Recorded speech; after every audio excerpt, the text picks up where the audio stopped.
Ladies and gentlemen, welcome to the threeohtake, where we talk all things Major League Baseball. Here's Kyle Corwin and Nate Reyes. It all starts right now. Welcome back to the threeohtake, presented by SeatGeek. This is episode 472. I'll be your host, Kyle Corwin, and I'm here with my co-host, Nate Reyes. Nate. 2024 regular season has come to an end. It's post-season season. Can I say that? Is that cool? Postseason season. Sounds good to me. No, put the regular season. Like, I want you to spell out S-E-A-S-O-N, and then I want you to season S-Z-N after that. Right, like postseason season. Postseason season. How do you feel about that? I like it.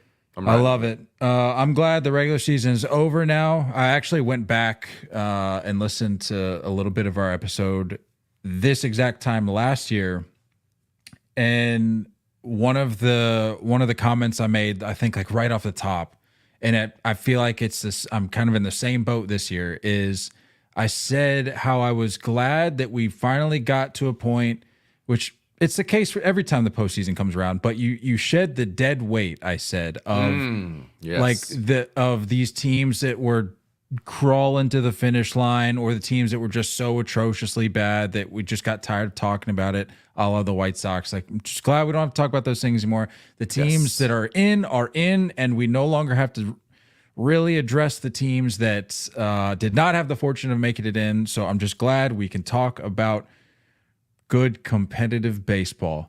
And I tell you what, the Mets and the Braves gave us a little early taste of some postseason baseball today. Sure did. But I know you and I have some thoughts on that.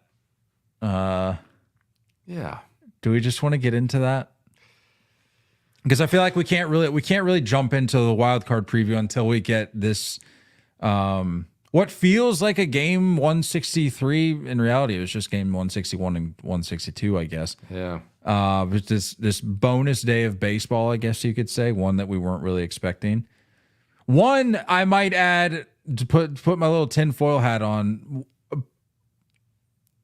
I might be on board with the idea that Major League Baseball wanted it to happen this way. I'm not going to sit here and say that they were trying to get overly cute with the whole hurricane situation, but I think they were pretty pleased with the way things panned out today, all things considered. That's all I'll say. I think they were very happy. I mean, it's almost like free revenue today. I want to look. I'm trying to get everything mapped out in my head here. So they haven't played. It was because of the Brewers series that screwed everything up. While you're looking up whatever you're looking up, I will add that this Mets Braves doubleheader today really messed with my ability to kind of get in the headspace for what's ahead of us this week, because like you didn't get the chance to have a day to reset, to be like, okay, what do we got ahead of us now? Us casual baseball fans, Mets fans, Braves fans, Diamondback fans, we're all just sitting around today going, okay, so what's the deal?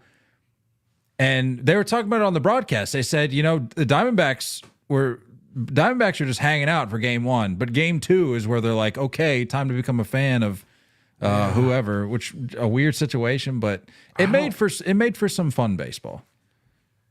I think it made for a fun game one. Game two was... That's fair. Good clarification.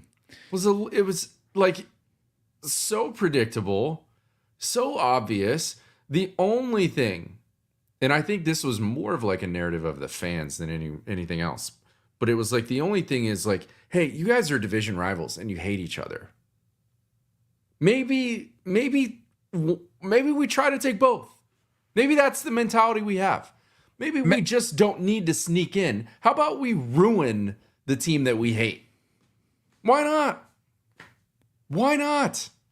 I think I hate that there's hindsight. I hate that you have the chance to take a game off. And that's 100% what it is. And I'm not sitting here like, I don't like saying it's unfair to the Diamondbacks, because like the Diamondbacks had opportunities. I think they blew like an 8-run game, an 8-run lead over the weekend. So it's like they absolutely had their opportunities to not be in this position. But at the same time, like I think it sucks. You can't really blame either team with going about it. Whoever wins the first game isn't going to burn a ton of stuff the next game. There's no pressure to win that second one. And I don't like it. I don't like the way this whole thing played out. It was very odd, very strange. Well, let me ask you this. I hated game 2. Game 1 was awesome. Game 2 sucked. I would have rather watched paint dry than watch game 2. That was a joke.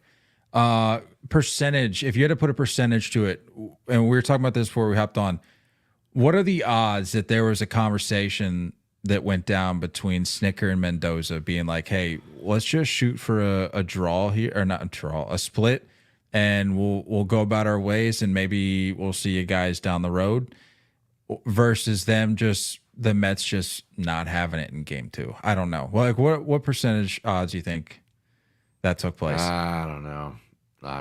I'll give it 25%. I think that's it's easy to sit there and go, yeah, division rivals, we hate these guys, yada yada yada. But that's what I'm saying. It's like a fan narrative more than anything else of like, let's go take 2.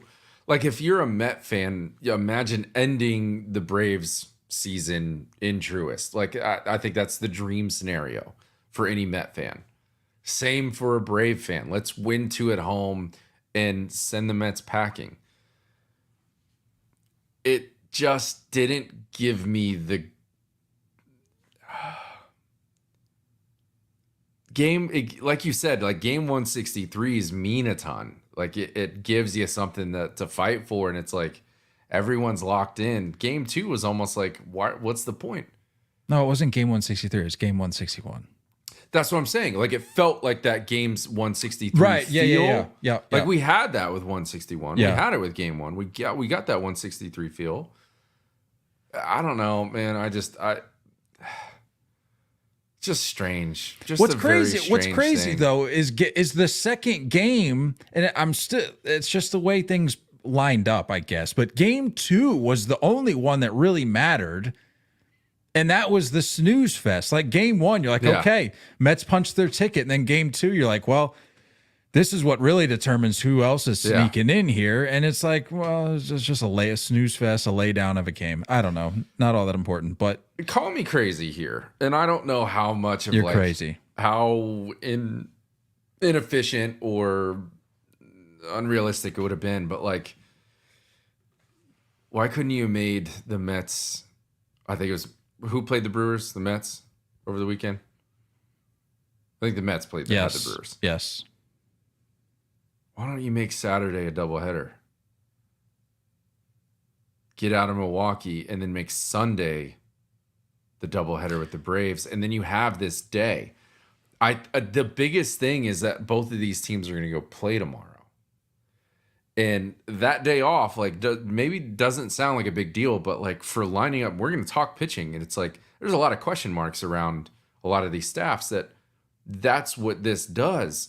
So like, I don't know, maybe you could have like squeezed in the Brewers series a little bit quicker, snuck it out on Sunday. I don't know.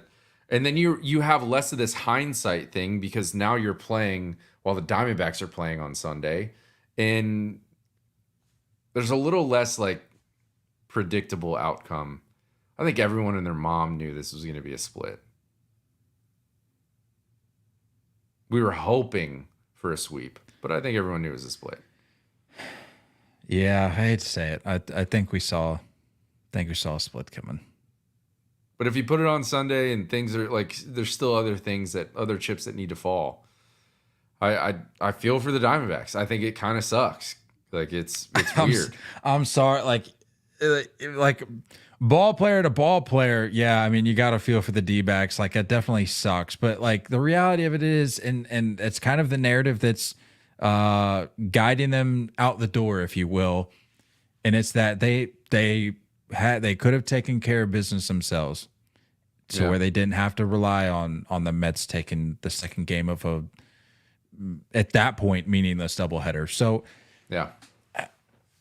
I don't know. I can only feel so bad for the D-backs, but alas, here we are. We have a lifeless Braves fan crawling into the wild card stage. So we'll see how it goes. I know I've called them lifeless for the last month now, so I'm certain that they're going to go on an NLCS run at this point. But I don't know what to make of it. I think regarding these two teams, who you and I were texting.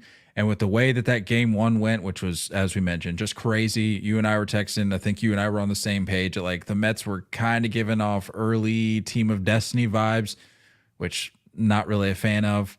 I hate it. But, heck of a game, though. I mean, like, it is what it is. It got the postseason juices flowing. It for sure got the postseason.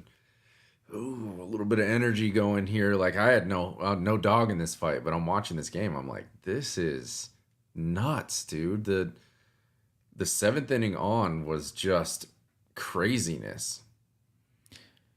And look, I've seen a lot of people complaining about not so much with this particular game, because this was just a one-off thing, but with the people talk about the schedule of the upcoming wild card games, talking about how, like, why would Major League Baseball go with these playoff games in the middle of the workday?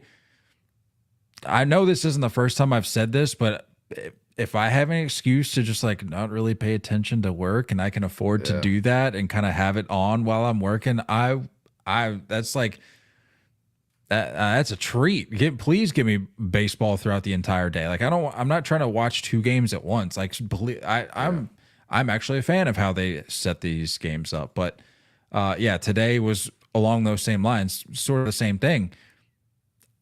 I'm sitting there watching two pretty meaningful baseball games throughout the workday, and I was okay with that. I was okay with that. So the people that are talking about, I don't like it during the workday, I'm sorry. You might just have to switch jobs. I don't know what to tell you. That's what it's exactly what it is. When you're sitting on a chair all day, it changes things. You know, I've recently switched, and I'm out and about, and it's not fun. It's not fun if you're a baseball fan in October. It's not fun. Easy. It is not fun. Okay. So Mets Braves bonus day of baseball. Well, not really bonus day, but for all intents and purposes, bonus day of baseball in the books. We see both of those NL East teams moving on. Do we want to talk? You want to look ahead to the matchups now? We're not gonna talk any craziness about game one at all. Like any of how things played out. The roller coaster. I tell you what, man. There's one guy on the Mets that I can't dislike, especially with the year he's had. Jose Iglesias is like, that's a dude right there. Hard to not root for. When this dude was brought in to just be like a defensive gem, he's got an OPS that's like over 9, isn't it? It's up there. I mean, for a good portion of the year, it was up there. His on-base percentage, I think, is north of like 340, 350. Like, it's a cool story, man. And like the single to tie it, and like there was a lot going on. I think it was mainly just the 8th and the 9th. That's what I think, just tying in with what you were saying, like Team of Destiny, like that.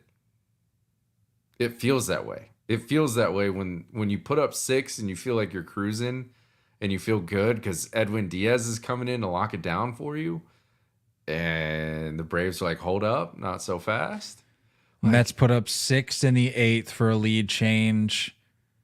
The Braves followed with a 4-run bottom of the 8th for another lead change. And then the top of the 9th, Lindor home run, 2-run lead change. This is hard to argue. It's hard. I hate it. I'm not a fan. No, I don't want to continue pushing this narrative. I just don't. we threw it out there to let people know that it was on our minds and that we addressed it. But I'm not gonna continue this narrative. I'm not gonna be like the. I'm certainly not the trailblazer. I'm not. We're not. We're not the first people to throw this out there. But I don't want to contribute to the movement. Is that fair? That's fair. Understandable. John asks, can you give us a Phillies fan perspective on these games today? I don't know. John, you'll have to ask a Phillies fan because I'm not a Phillies fan. Attaboy, John. I'm never going to beat these allegations, am I? No. Terrible. Unreal. Something tells me it's going to get worse this year, too, because they're probably going to go pretty far. So, anywho's, matchups? Let's talk matchups here. Let's you know what? Let's stay in the NL here. Let's start with the Mets Brewers.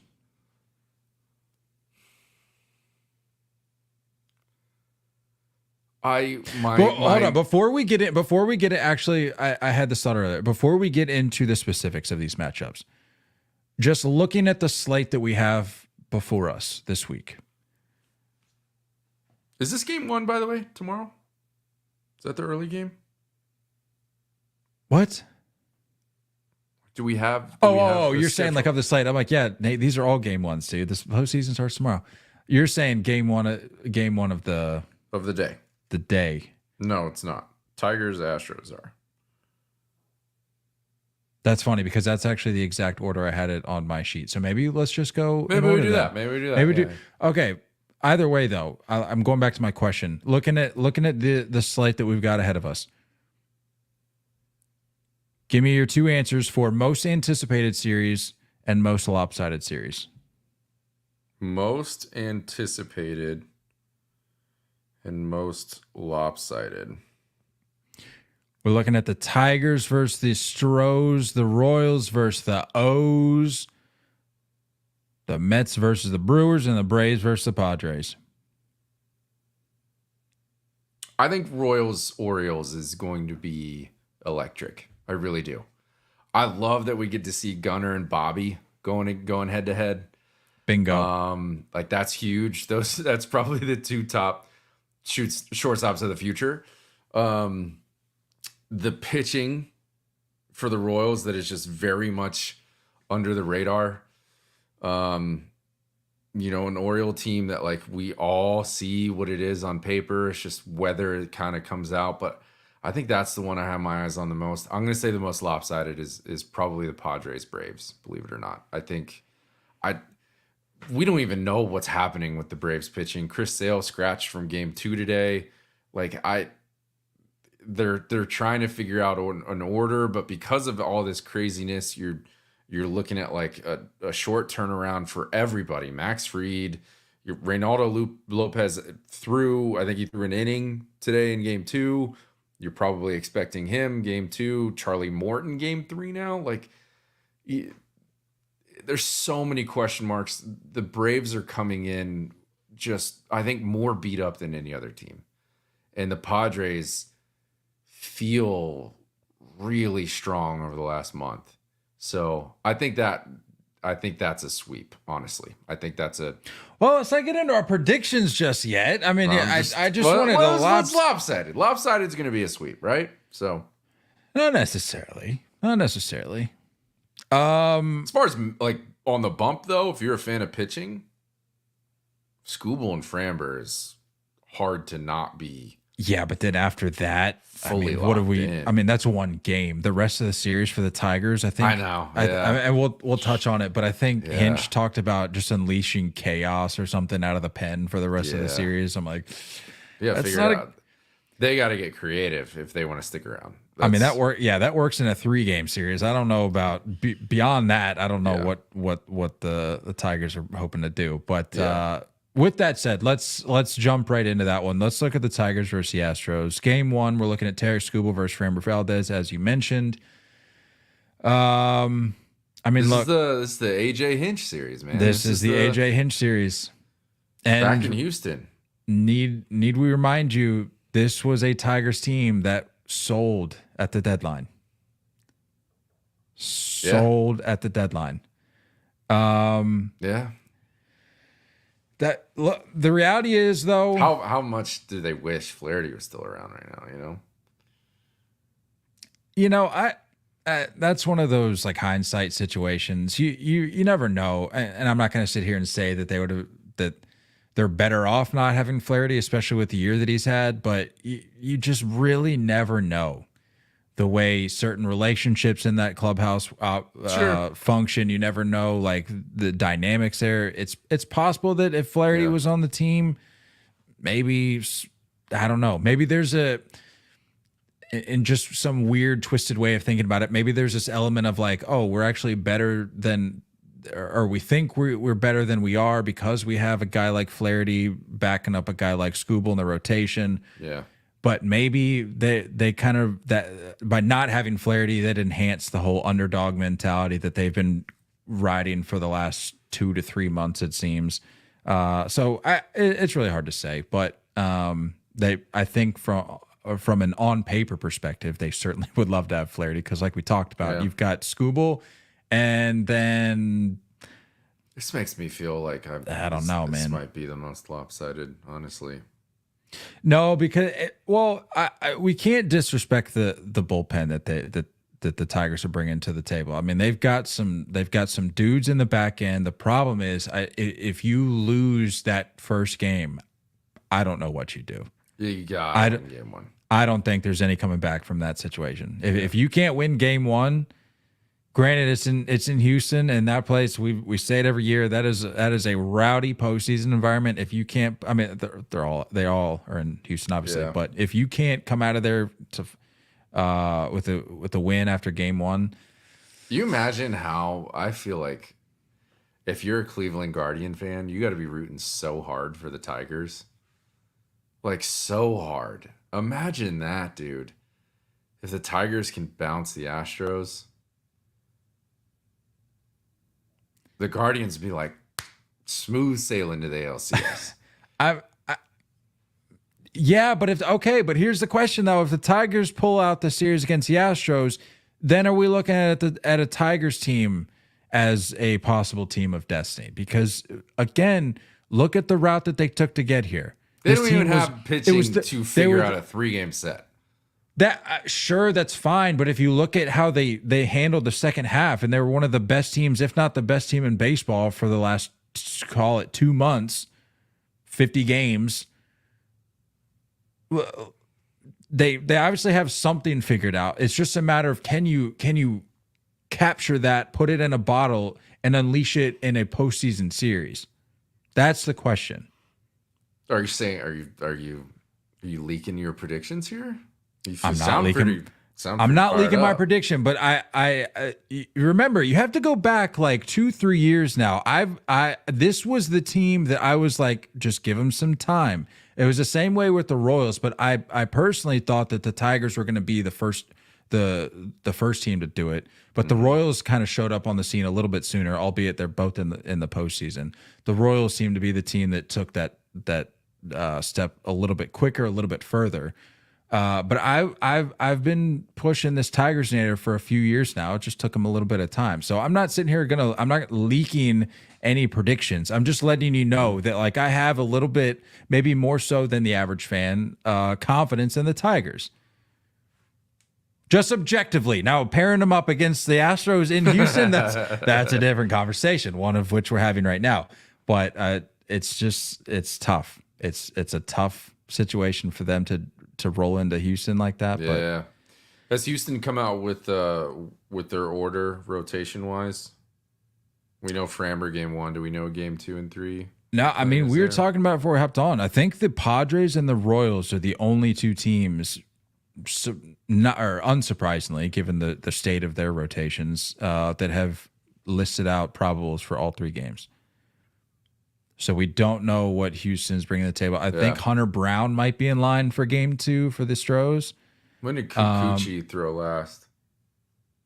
He threw this weekend, if I recall. Yeah, you gotta feel like if you're the Astros, you gotta almost save a bullet for game 1 of the ALDS. You know, like if you can win game 1 and then roll Hunter Brown out there and just hope that the offense comes through to win game 2, and you can save, a Renel Blanco or a Kikuchi for games 1 and 2 of the ALDS. I mean, that's probably ideal. You can see, we're going to go through more of these matchups, obviously, but you can see like there's almost some of the favored teams are kind of backloading. It's going to line up with how, their starts finished over this past weekend. Sure. But you can see a little bit of like this backloading, like, let's save that bullet. We slot him for game 3. If we can manage to take the first 2 right away, we got that game 3 starter to start the DS. So, yeah, man, it's hard to imagine the Tigers being able to do it, but I'm here for it. Why not? I mean, that's probably most of America rooting for the Detroit Tigers right now.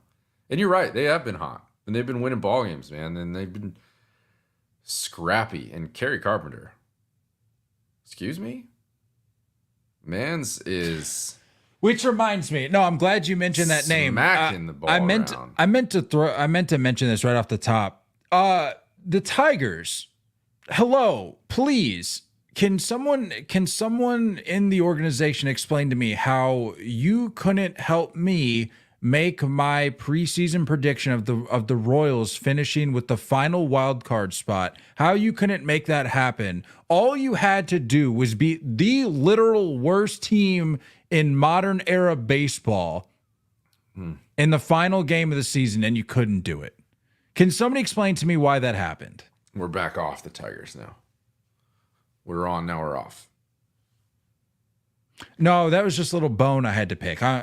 Objectively, generally speaking, I'm okay with the Tigers, but just game 162, we couldn't make that prediction happen. That was the preseason prediction I was riding the hardest. I feel like your prediction still holds strong. The Royals are in. Yeah, but I mean, I was ready to tag the they knew all along count or whatever. I forget what it's called, but I was ready to take a victory lap. But weirdly, it doesn't feel as good when they finish in the second wild card spot as opposed to sneaking in with the last one, like I said they would do. You still did well. Solid prediction. Take it. I was a little upset with the Tigers. That's all. What are we doing with that? You want to make our prediction now, or do you want to wait to the end after we talk about all the series? Let's go now. Give me Stros in 3. I think the Tigers do get one. I'm going to give the Tigers one. Scrappiness. Just maybe AJ Hinch has some Minute Maid magic left in him. Devil's advocate here, as great as Tarek Skubal has been this season, I'm worried. I understand why folks are leaning this way, but I'm worried we're leaning a little bit too hard and chalking up game 1 as just an automatic win simply because he's taking the ball, forgetting that Framber Valdez is pitching at home. Like, they're not just rolling out a schmuck. Like, we're talking about Framber Valdez here. And I know Tarek Skubal, Triple Crown winner. Congratulations. Well deserved. He's had a great campaign. But I'm a little bit hesitant to just chalk this up as an automatic win for the Tigers, especially on the road. That's just me. I don't know. Let's see what Framber's been doing lately. Last start was on, he's well rested. It was on the 24th. 5 2/3 against Seattle. 3 earned runs, so not great. Start before that was against the Pods, 7 innings. 5 hits, 1 earned run. Yeah, man. I mean, Framber, obviously, wow, he really snuck in with a 2.91 ERA. I didn't realize he'd been that solid lately. It's hard to go against the Astros in the postseason, man. It really is. And when this group is still, for the most part, together, it's hard to bet against them. So that was me playing devil's advocate. I'm still I think after thinking it through, I'm still going to give the Tigers the game 1 win. Yeah, I that's just what I'm thinking. I just needed to present the other side to that, because we can't just, like I said, we can't just write off Framber Valdez. I'm gonna also go. I'm gonna go Stros in 3. Good. Very good. Tigers, it's been a heck of a year for you guys, but Yeah. I think the Good, road good to ends build in off Houston. of this. Good to work. Like, good to add this and build off. That's what AJ Hinch is there for, right? This isn't like they snuck in, sell off more stuff in the offseason. This is like let's add this to the toolbox. Now we know what we need to stay here and continue on. Royals rolling into Baltimore. Game 1, we've got Cole Reagans versus Corbin Burns.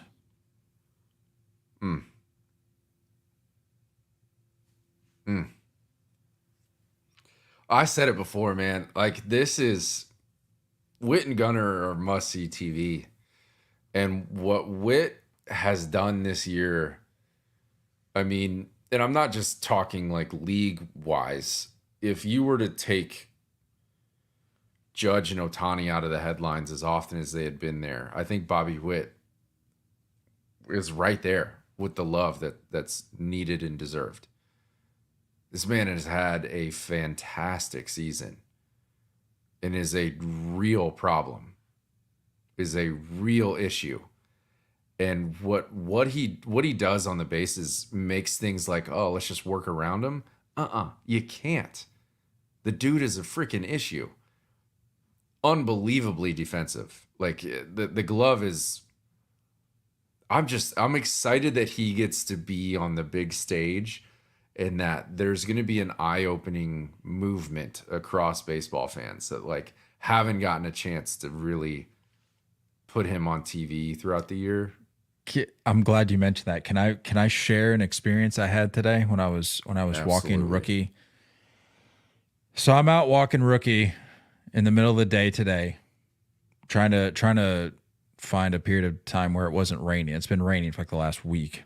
Jealous. And so we're out walking, and I had this just terrible thought come to my mind, and I said, please don't let this happen. What if we're looking at a Mike Trout situation? Like, what if that happened with Bobby Witt, where you get that early dose of the postseason, and then the team just falls back into obscurity? It's realistic. I mean, I love me some Royals, but that thought just hit me like a brick wall today. I'm just going about my day thinking, man, like you were saying, I'm excited watching Bobby Witt, some Gunnar Henderson. Yeah. Then I'm like, hold on. What if this is the only real dose of Bobby Witt we get in the postseason? We need to soak this in. Don't take it for granted. Really got to feel this. You got to witness it. Because you're right. It could be, man, that's a scary comp. I don't want to put that on. It's a terrifying comp. I don't want to put that on friend of the program, Bobby Witt, but is that program with a U? Program. Friend of the program. Good call. Yeah. I was just looking at last September starts for Reagans and Burns. Both have done well, dude. I think Burns has given up 4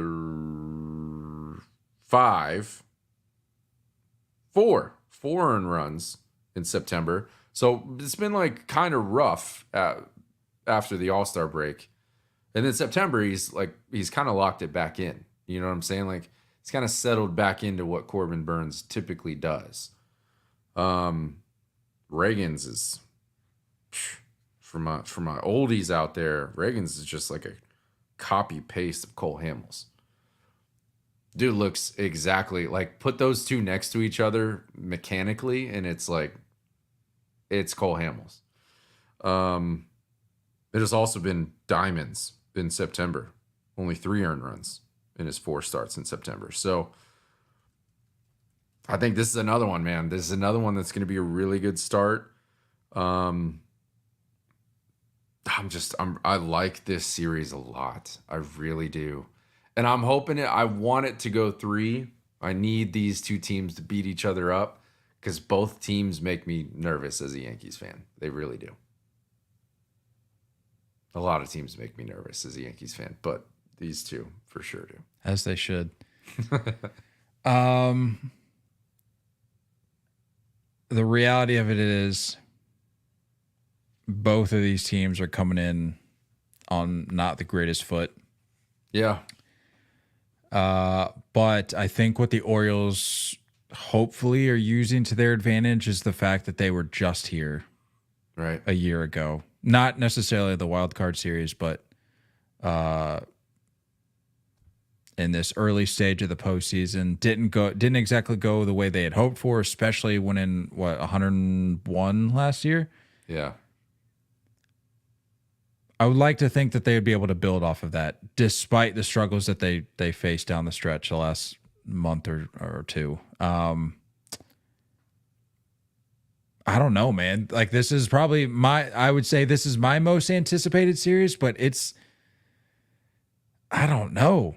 Like, this also goes back to what we talked about once the bracket started coming into clarity. It's like, this is one of the most just unclear postseasons when it comes to predictions, dude. When it comes to clear-cut favorites. I don't see it. And it especially anybody listening to this is like fully disagreeing with what we're saying. Like, we don't know, dude. Like, I don't think anybody knows these teams.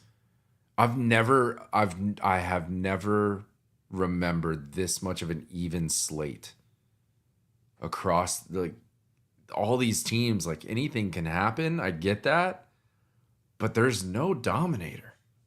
There's nobody coming in fully healthy.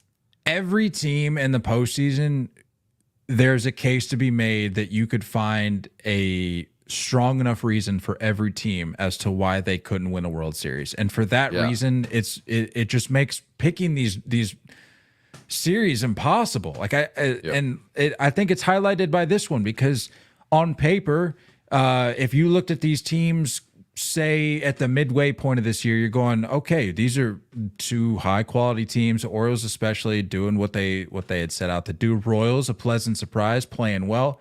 Yeah. But they're, like I said, they're both coming in on a little bit of a slide. And I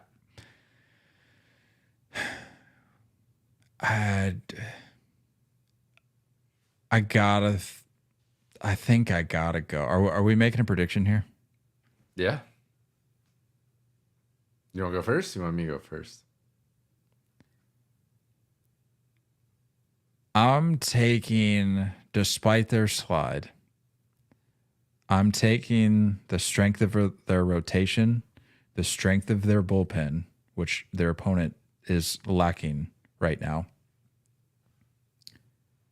And I'm taking the presumed runner-up to the American League MVP to lead the charge.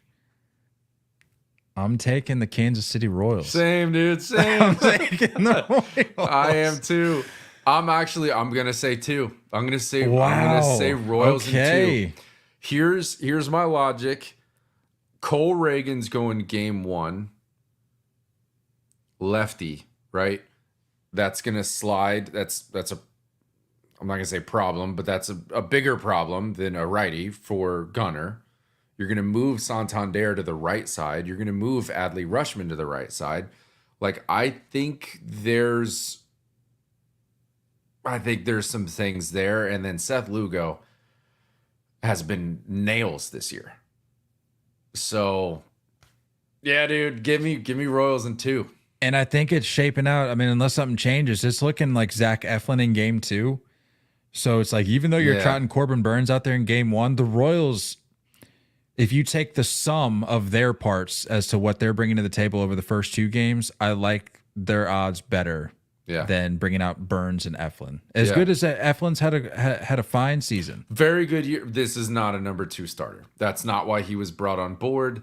This is not the position the Orioles were hoping to be in. So I do agree with you for the strengths specifically around the Royals and the weaknesses around the Orioles. I mean, pitching has to be dialed in. And Burns got pulled after 5 against the Yanks on Saturday, maybe Friday, I believe. Friday or Saturday, I can't remember. I think that's with the idea that like he's a minimum 7 innings for this game. Like they're gonna ride him 105, 110 pitches if he's in shape for it. They're gonna try to get the whole game out of him. So everything's primed for that. Give me Royals in 2. Crazy. I don't like attaching numbers to them. I don't have the guts to at least in these wild card series. I mean, I know I did for the Astros Tigers series, but the Royals cop out. Cop out. It's easy. I'll hand up. That's a cop out. I mean, I will. Okay, you want me to? I will. I don't enjoy doing it, and it makes me feel worse about my picks, even if I pick the team but I come up short on the number of games in which they do it in. I don't feel as good there. It's a perfectionist mentality. It absolutely is. You live by it, you die by it. All right, fine. I'll put a number to it. I'll go. I said 3 for. You said 3 for the. I did. Yeah, I gave the Tigers game 1. We talked about game 1. Yeah. All right, Royals O's. I'll go.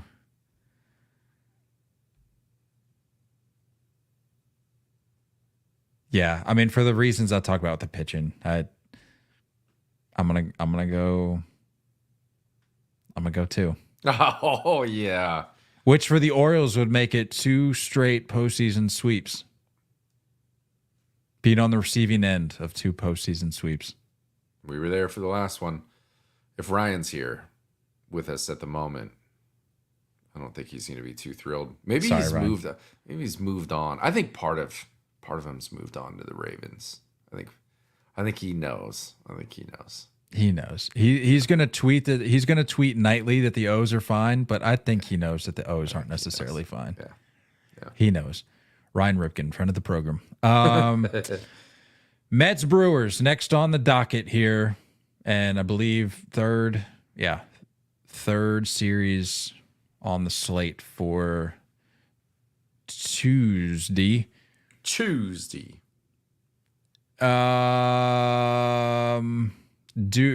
question. Do the Mets ride the high of today's game 1 into the wild card series? Because we already talked about it. They were asleep for game 2, which is fine. You don't need to win game 2. However, do they ride the momentum from that first game into this series, given that the Brewers have had just a little bit of downtime and the Mets are, we talked about it. You get to this part of the year, and as beneficial as an occasional day off might be, sometimes a team benefits from just going right back at it. Yeah. Are the Mets one of those teams? You can see it. You can definitely see it.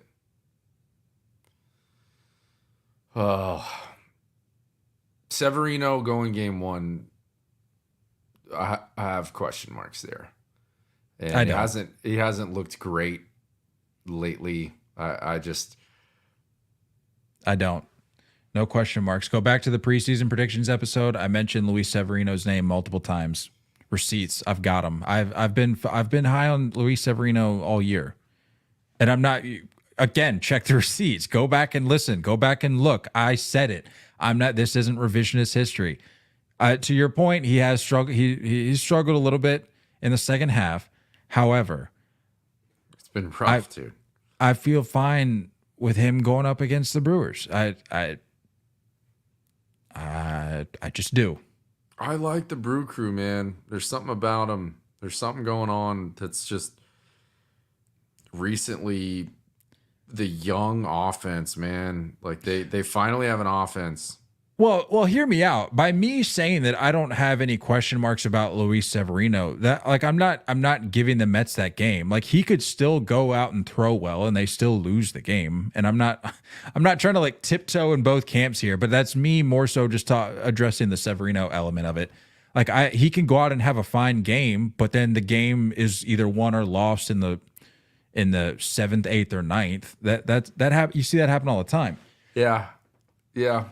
Because I'm with you. You and I were both on the same page about the Brewers being like a different Brewers team coming into this postseason, and I still stand by that, and I think you do too.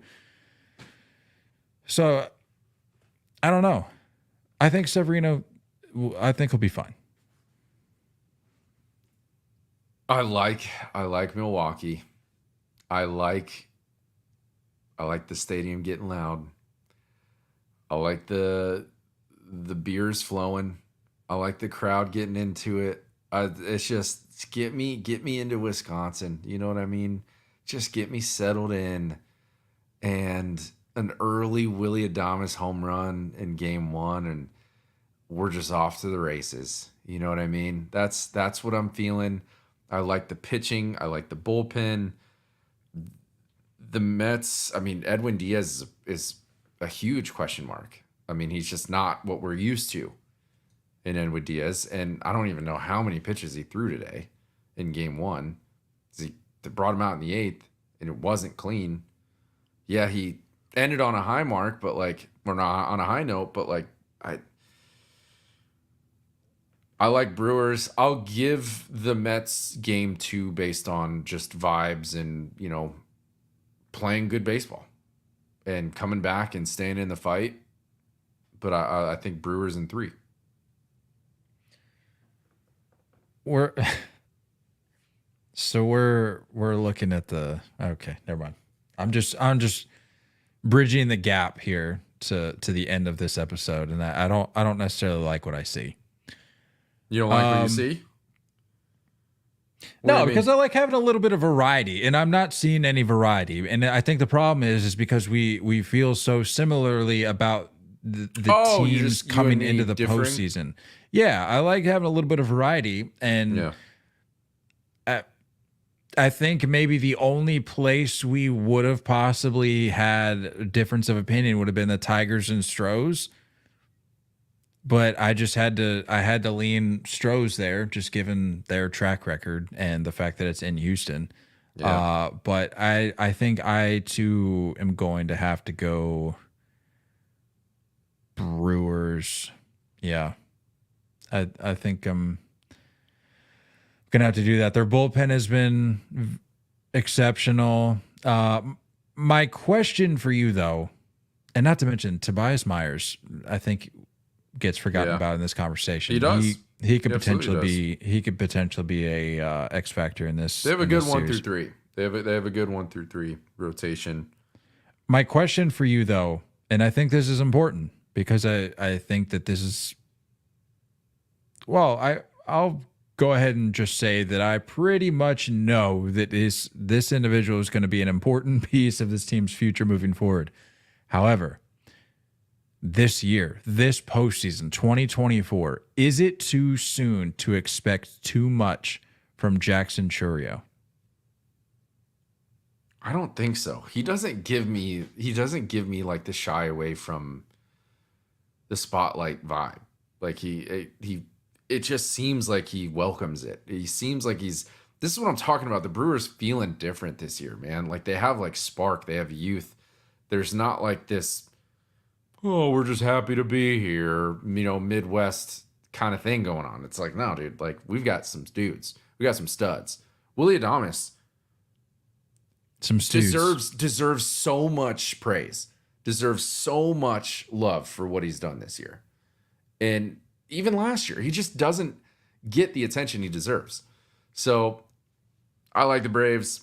I like the Brewers. I like You don't like the Braves. like Chourio. I don't like the Braves. I like the Brewers. I like Chourio. I like Contreras. I like Adames. I mean, I like the fact that they have like veterans that are on like the back end of that rotation in Savali and Montas that I think could kind of slide into like a middle relief chew up innings kind of, you know, you don't want to blow through your bullpen too quick kind of role. I think I like the depth that they have in the youth that they have on the offensive side. So I very much am witnessing the Mets doing what they're doing. Don't get me wrong. I don't know. I just don't see it. I don't want to see it, maybe. Well, that's a question that I think you need to address. Are you just? I don't want to see it.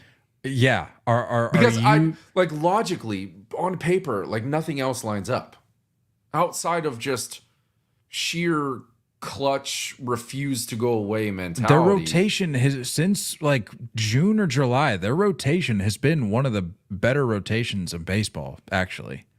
And I don't mean that condescendingly. Like, it was a surprise to me too. Like I found that out recently after looking at some numbers, and I'm like, dang, like they're not just getting lucky. Like, they're doing this because guys are showing up, showing out, and like actually putting the numbers out there. I hear you. I just can't get there. I also don't want to get there, so that helps. I'm out here being honest. I'm out here just putting all my cards on the table, letting you know. The rotation for the Mets is not like I said off the top. Being headed by Severino does not cause me to be concerned. Their bullpen, I think, we mentioned Diaz, who, by the way, I don't know if you saw, he purposely was not jumping around today in the post game celebrations. Smart. Good call, Edwin. It's their bullpen that is a question to me, but for the Mets, it comes down, if they did end up winning the series and go on a run, it would be because of the way they're able to put up runs and call it the it factor, the team of destiny factor, if you dare go that far. That's what it is for the Mets. But yeah, I think I'm also going to go Brewers. I hate going. Did I go? I went 2 for the Royals. Yeah. Okay. I want to make sure I wasn't going 3 for all these. I'm going to go 3. I'm going to give the Mets a little bit of respect, give them a little bit of love that I think they've earned at this stage, especially with the way today went. I'm going to go Brewers in 3. Good. Very good. So we agree on all these. That's what I was saying. Yeah. What I was saying. And lastly, we're bound to be wrong. We're bound to be wrong. Something's going to. Well, I have a reputation to uphold here because if you go back and look, and I have to remember how last year's predictions went, but if you recall the year before that, I think I ran the slate like clean. At least for the wild card. We don't need to talk about the rest of the postseason. That's I right. think it kind of fell off. It was you, me, and Ryan that had all of our stuff out. We each had picks, and I went with. There was a couple upsets in there that I went with that caught everybody by surprise. But I just, what can I say? I know ball. At least I knew ball in the postseason of 2022 in the wild card stage. But beyond that, I might not know as much ball as maybe I think I do. But this is such a weird year. That's what I'm saying. Such a weird year. Anybody saying they know, you don't know. You don't know. You don't know. You don't know. You're not aware.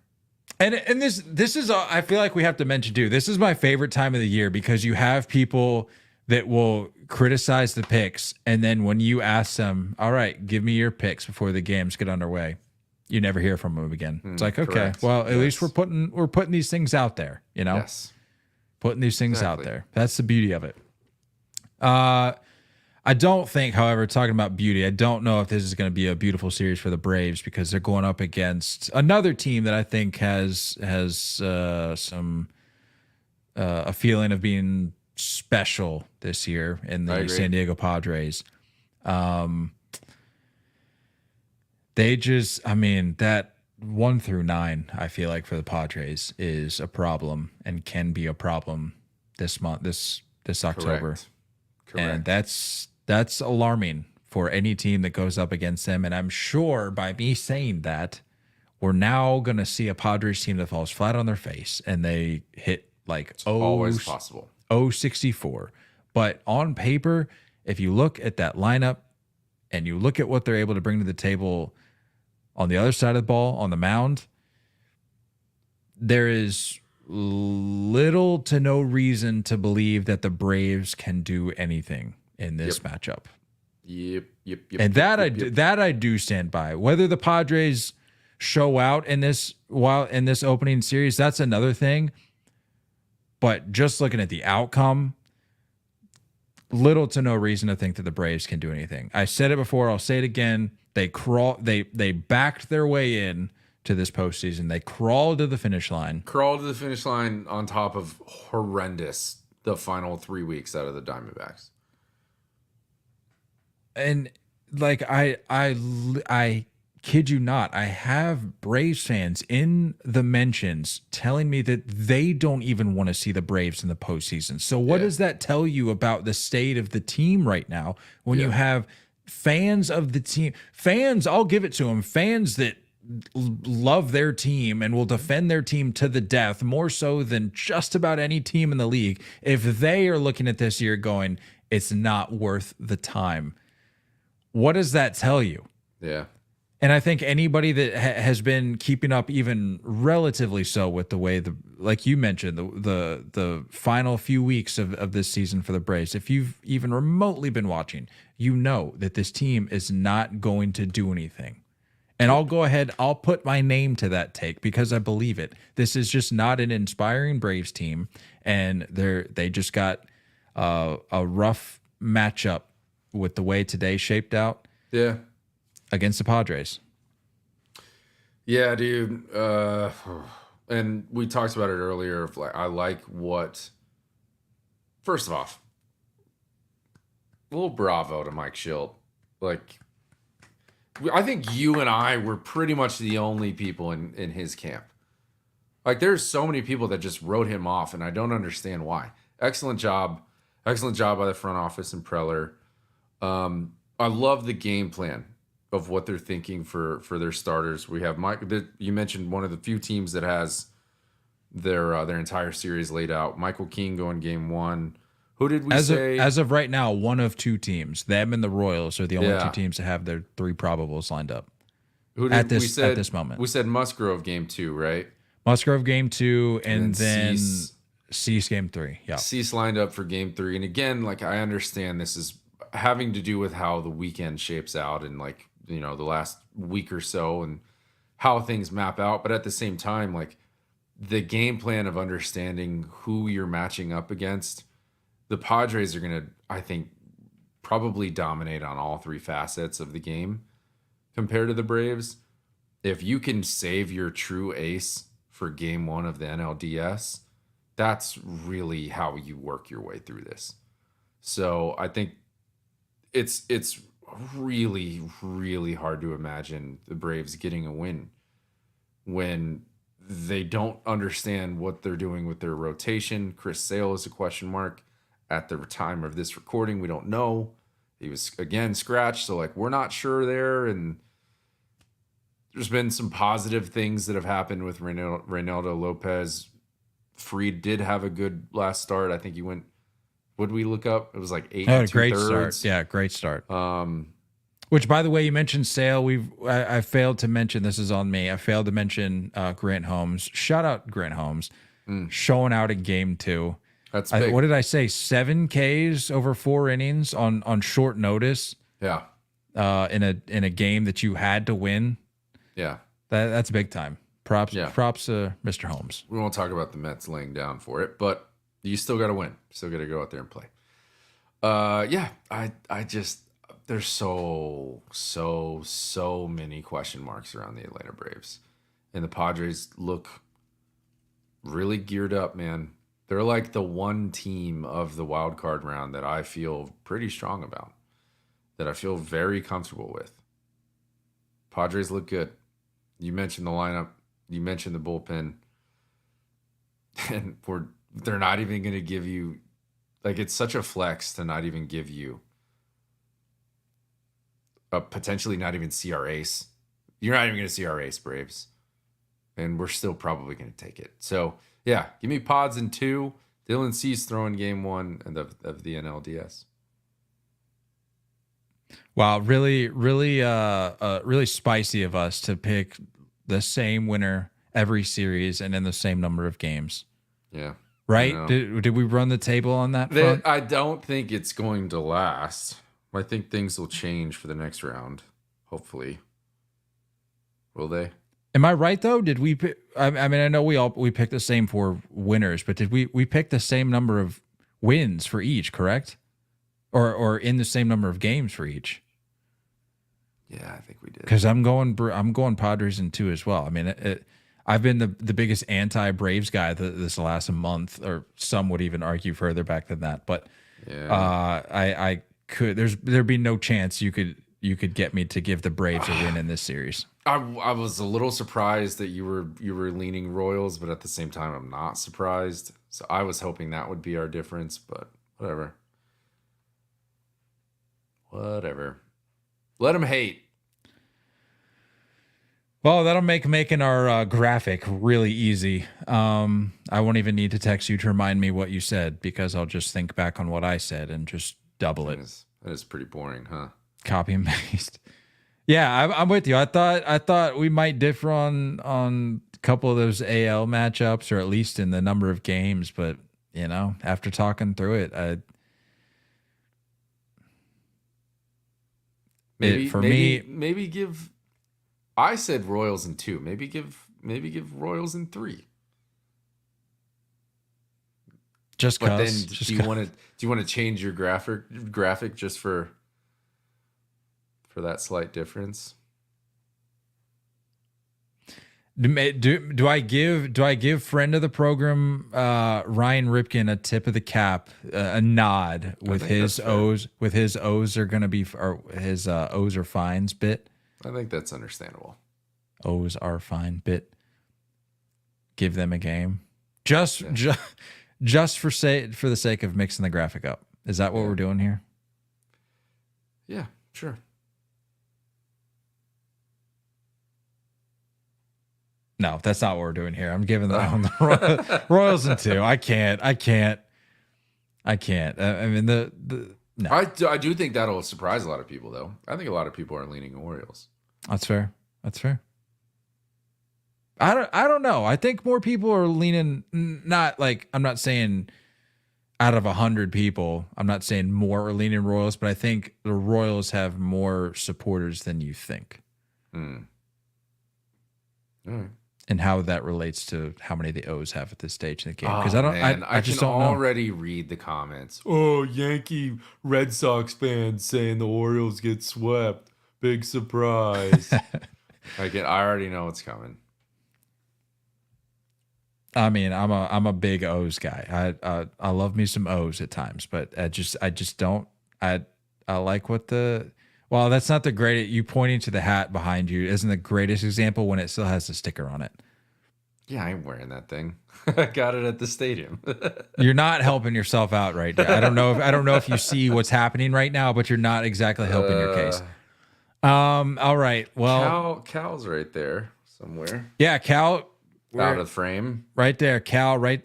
Shout out Wheaties box. I don't even want to know what's inside that box, but he's open it. He's right there. No, it'll never be opened. Yeah. Yeah. Shout out Cal. All right, picks are in the books. Let's switch gears here to a few closing the book items. Unless there's anything else you wanted to add about the wild card series. Nope. Some good news out of Major League Baseball today. They announced that the All-Star uniforms are in fact returning to the traditional standard home whites road gray uniforms for the All-Star game. Big win for baseball fans around the country. It really is. You could argue that bullying works. I'm not saying that, but it has been said that bullying does work.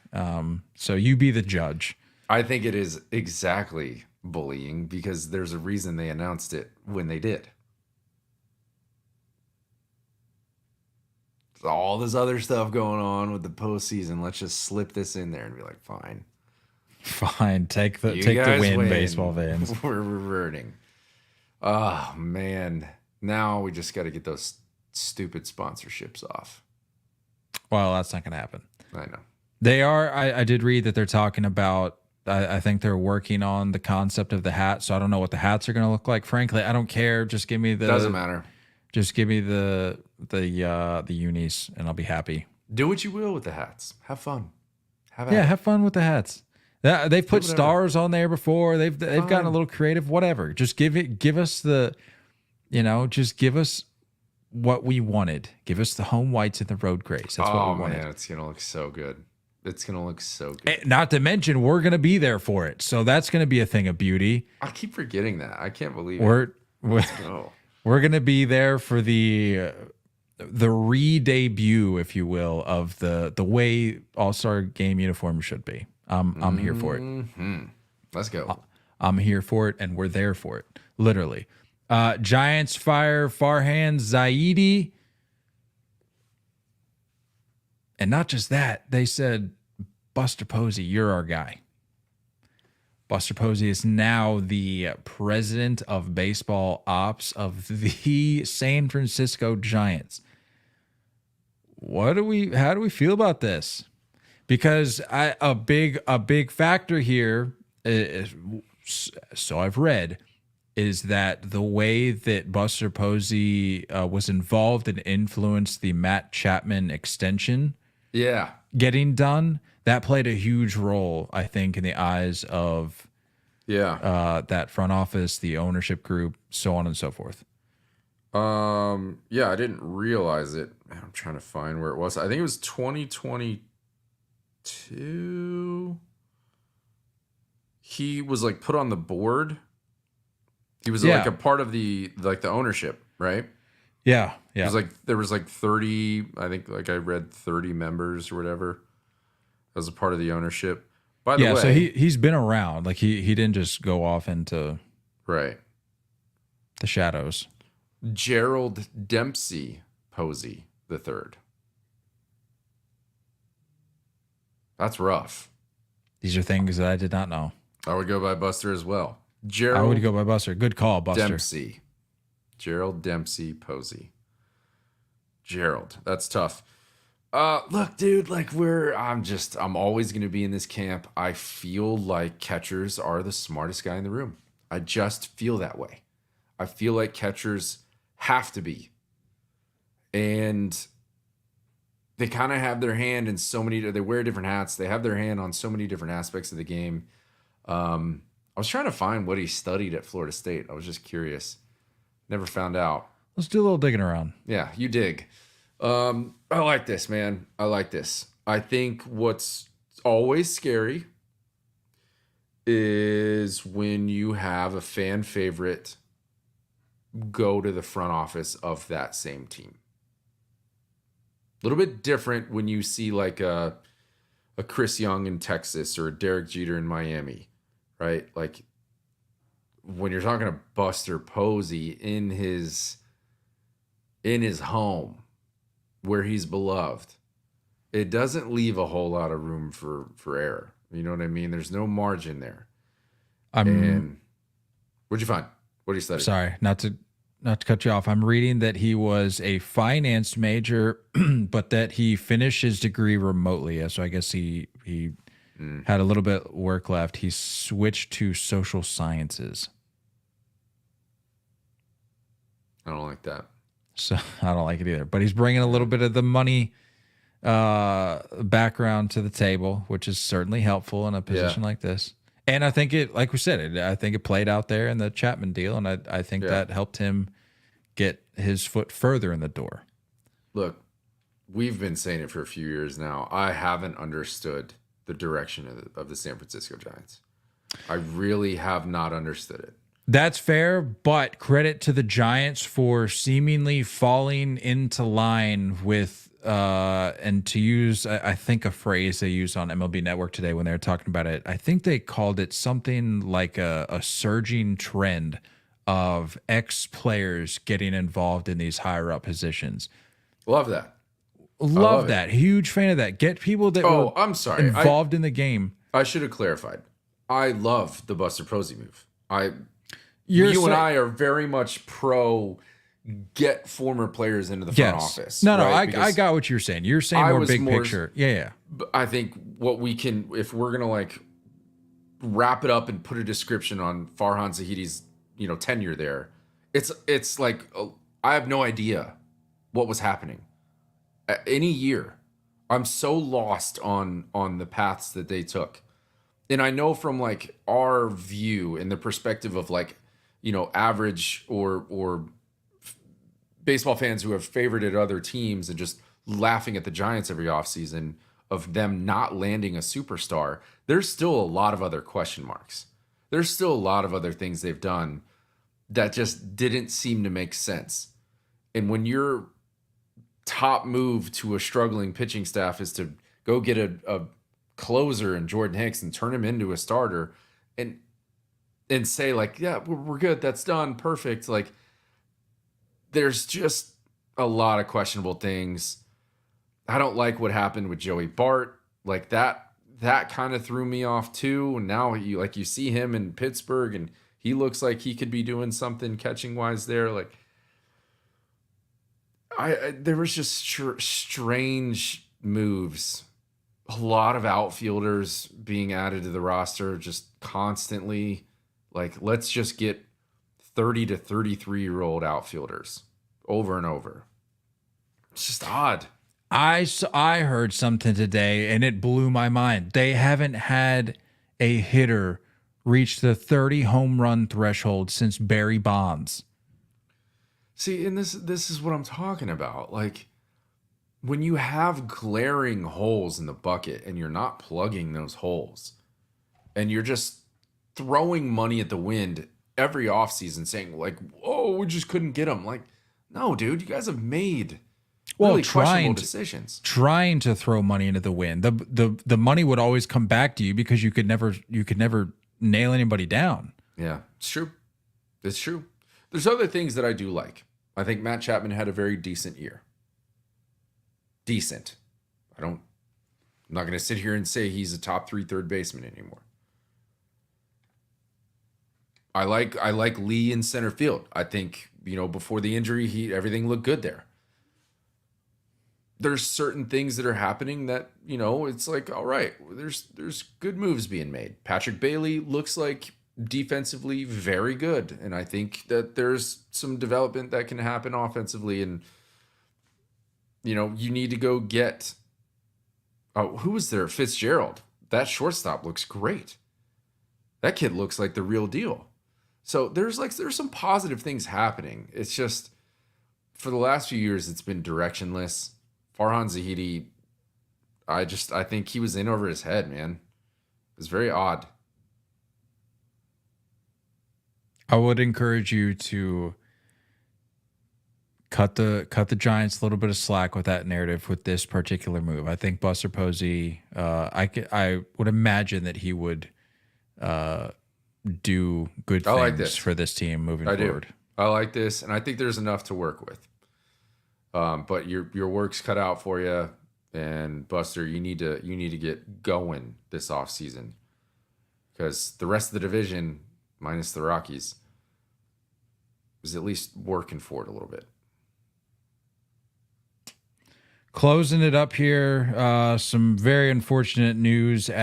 Just I think minutes before we hopped on and kind of were getting our bearings on this wild card week. The news of Pete Rose's passing. One of those things where you knew he was getting up there in age, but you just kind of always knew he was there in the background, in the shadows. Just just he was always up he was up there. He was going to be up there in Cooperstown every summer, stating his case. That's where I had the fortune of meeting him.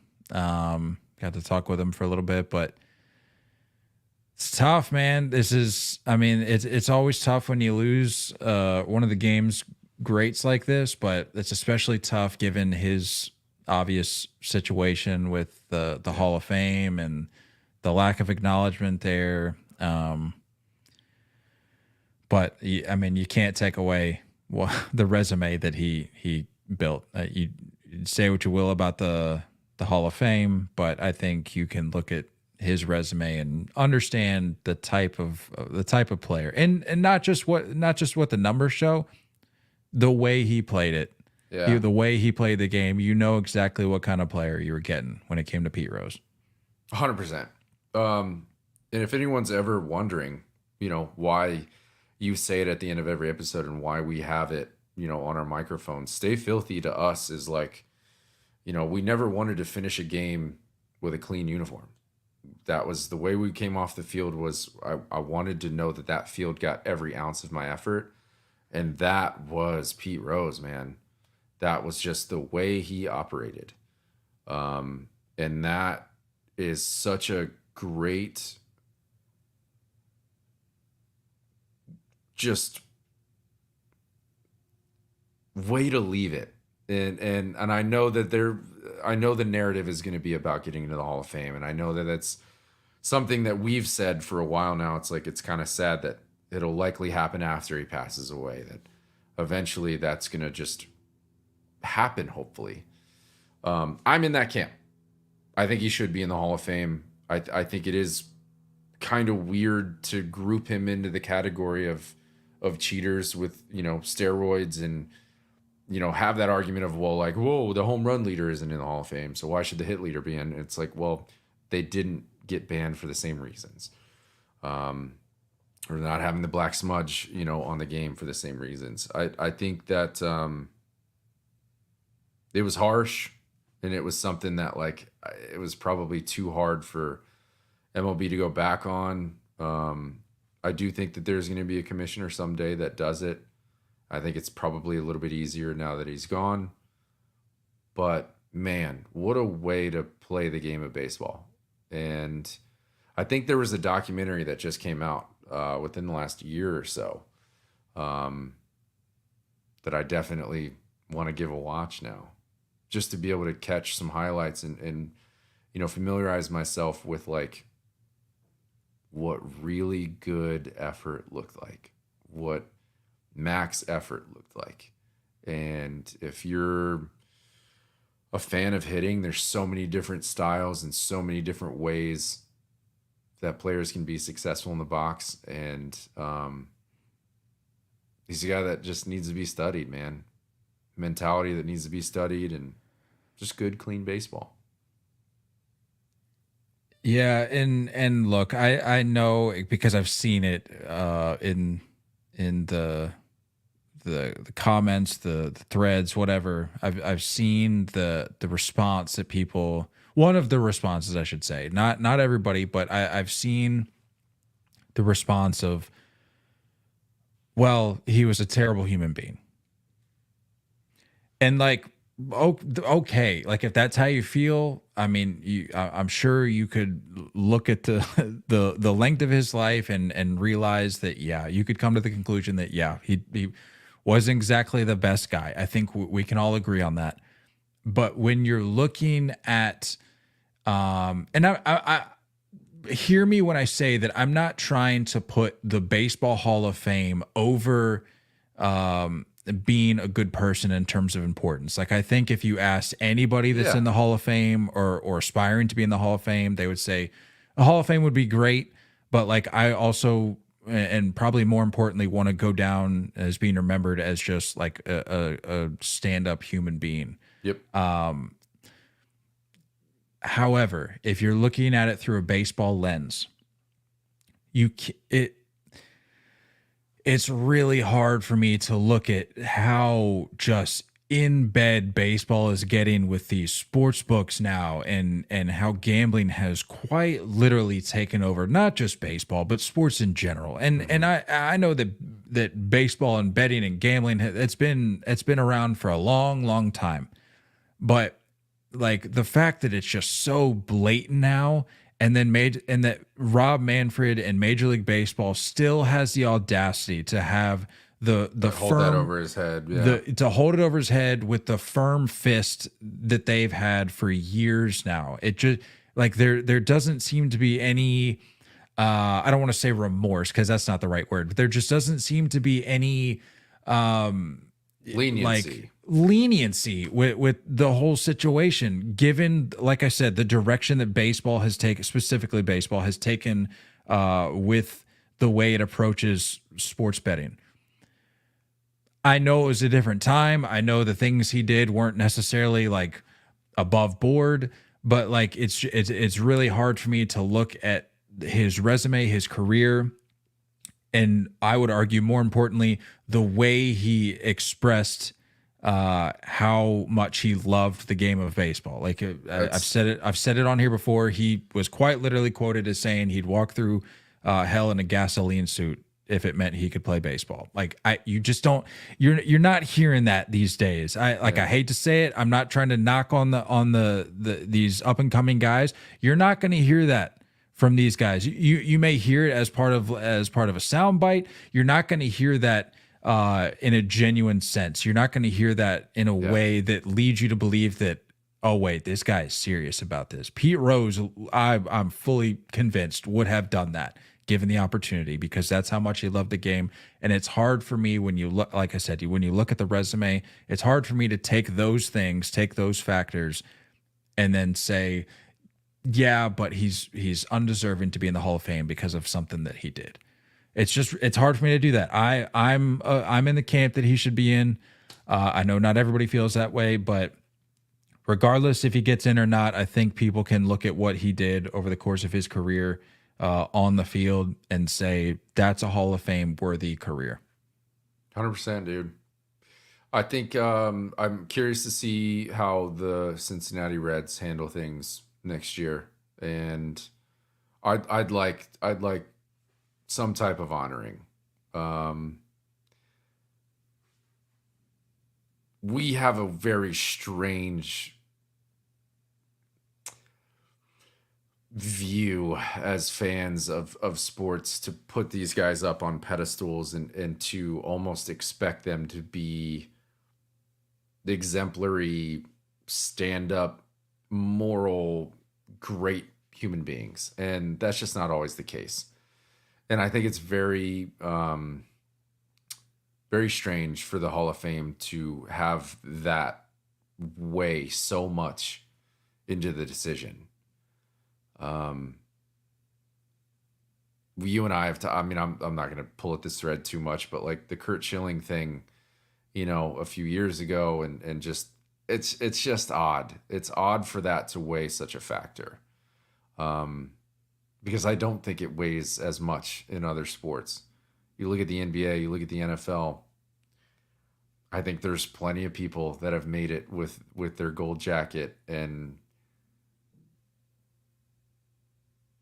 can't sit here and say that they're Mother Teresa. You know what I'm saying? You could say the same thing about baseball. It's been a shift. There's precedent there. It weighs more now for some reason because you can look at baseball's own Hall of Fame and go, pretty sure that's not exactly the classiest individual that you would have your child model their own lives after. So, when I say that, I'm not sitting here going like, oh, it doesn't matter if they're a suck human being, like let them in, but like also like maybe have just a little bit of leniency and remember that like it is the Baseball Hall of Fame and not the Character Hall of Fame. I understand there's a character clause, but like, there's precedent there. I don't know. I do agree. I do concur, but RIP to it's always sad when someone passes that loves our game like it and helped create what our game is now. Huge fingerprints on this game. So, pretty sad. I'm going to watch that documentary now, though. I think that's going to really get me queued up. You know which one I'm talking about, right? There's one that was like just released not long ago. Like within the last year, I feel like.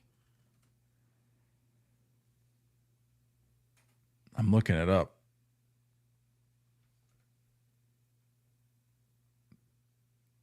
Charlie Hustle in the Matter of Pete Rose. There it is. When that one come out? this year. Yeah. I told you. Sure enough. It's on Max. That's where I saw it because I was watching. I think I was watching Hard Knocks when it came out. Yeah, give that a watch. Yeah. But all in all, RIP to Pete Rose, one of the game's greatest, the hit king. We got anything else for the people before we wrap it up? Just a big thank you, honestly. Big thank you to all of our listeners. Just another year in the books, man. Like, I know you're grinding constantly, working so hard to get our stuff out, and it's crazy how fast this one flew by. But yeah, another season in the books for us. What is this? This was our. Well, we got a whole postseason left, but I know regular this is a whole season regular in the books. season. Like that's like, it's not. I think you guys kind of have fun with us in comments of like maybe we misspeak on certain things or misquote certain things, but like there's a lot of baseball out there. It's not easy to take it all in and talk about it and absorb it and sound coherent on every topic every episode. So. We put a lot of hours and a lot of love into this, and I love the postseason. Now is like I feel like it's awakened this like sleepwalking that I've had the last few months, admittedly. So like this is where it's like, whew, this is what we're here for. This is what we're fighting for. But it makes things much easier for sure on our end. So yeah, just appreciate everybody hanging with us for this regular season. Buckle the heck up because it's about to get fun. We got a lot of stuff coming your way. We've got we're gonna have previews and recaps of all of schedule the series. Changes. Yeah, we should probably let everybody know a little bit. Well, the one we know of right now, well, I think we do know the full schedule, but it could always change with like weird weather or just like weird situations. But as of right now, we should be recap. The next you'll hear from us is probably going to be Thursday the 3rd. So that'll be after all 3 games of the wild card. Yeah, so you'll be hearing from us Thursday night. And then we're going to do a division series update, which should cover the first couple games of each of those series. That'll be on Monday, and then the following one after that will be Thursday. So it's going to be a lot of Monday, Thursday until we get to the World Series. So yeah, it's just kind of the way games line up, and for us to be able to maximize what we're talking about in each episode. So. Yeah, I mean, if you want the exact dates, I have them. Again, they're tentative, but if you just need general planning purposes for like your commute, you want to know like when you can plan on hearing from us. We're going to be doing our recordings on at least for these first couple weeks, Mondays and Thursdays. So keep an eye out for us on those particular nights or the morning after. If got to get to bed early for work, you can catch us on your commute the following morning. Yeah. But we're going to be covering, as we always do, going to be bringing coverage to you for all of these games, all these series, and we're going to have some fun with it. So as it's probably Nate a little said, easier for us this year too, because we're not going to any games. First time in a while. That's true.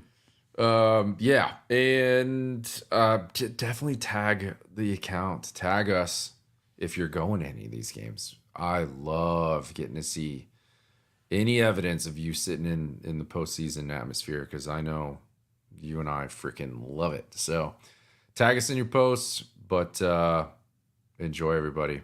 Don't go chasing curveballs. Love y'all, and as always, looking forward to talking more baseball with you guys soon. Until next time, stay